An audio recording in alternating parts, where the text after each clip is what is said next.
fantastic result.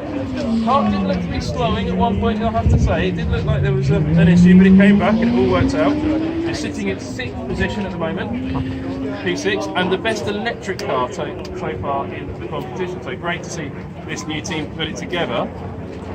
And well-needed water being handed to the driver. We'll wait for him to get to Balaclava, and then I'll stick a microphone in his face. They love that when I do that. Really? We don't.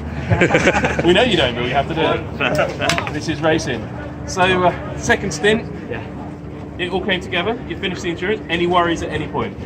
No, not really. She felt great the whole way. We just wanted to keep a steady pace, make sure she made it back.